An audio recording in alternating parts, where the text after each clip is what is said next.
សួស្តីអ្នកទាំងអស់គ្នាឥឡូវវីដេអូនេះខ្ញុំបង្ហាញពីរបៀបនៃការឆែកមើលទិន្នន័យនៅលើទូរស័ព្ទដៃរបស់យើងទិន្នន័យអ៊ីនធឺណិត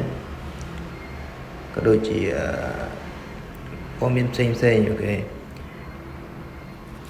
យើងប្រើកម្មវិធីមួយ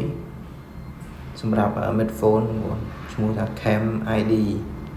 នេះកម្មវិធីមួយនេះបងប្អូនបើកមក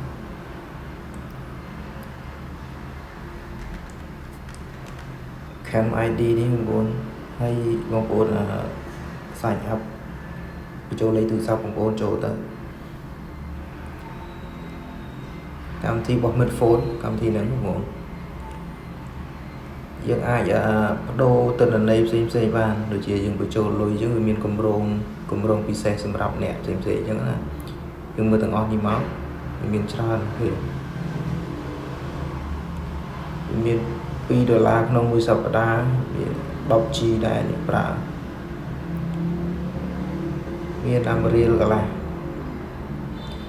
មាន5រៀលវាច្រើនតែភាគច្រើនខ្ញុំប្រើមួយនេះប្រើ1រៀលកន្លះនេះស្មើនឹង 15G មានសុពលភាពមួយអាទិត្យ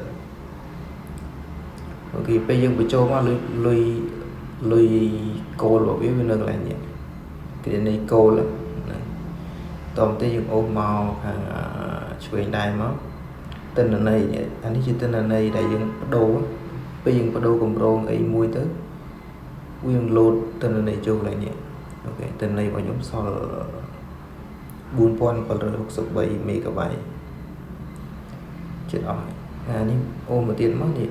ការហៅចេញការទេអីមាន100នាទីអត់ដែរបានទេតាមលេខទេអញ្ចឹងសល់នាទីរហូតប្រើតែអ៊ីនធឺណិតអស់វាច្រើនអស់អ៊ីនធឺណិតមុនសារ100ផ្ញើសារអត់ដែរផ្ញើសារសោះមកនេះសល់រហូតដែរហើយលើអីទៀតនេះអស់ហើយមុនហ្នឹងហើយសេវាកម្មផ្សេងមាននៅក្នុងហ្នឹងអស់នេះការបញ្ចូលលុយបដូរបានតែខូចអី support អីផ្សេងមានក្នុងហ្នឹងអាហ្នឹងជាកម្មវិធីរបស់ smartphone ហ្មងហើយមានបន្ទុកមានអីដែលយើងបញ្ចូលលុយទៅវាយើងប្រើសេវាកម្មទៅយើងមើលឃើញបន្ទុករបស់យើងនេះបន្ទុករបស់យើងបន្ទុករបស់ខ្ញុំមាននៅសល់590បន្ទុកគាត់មានអីបាយបងប្អូនគាត់តែ download កម្មវិធីនឹងមកសើចទៅពាក្យថា Cam ID មកនេះ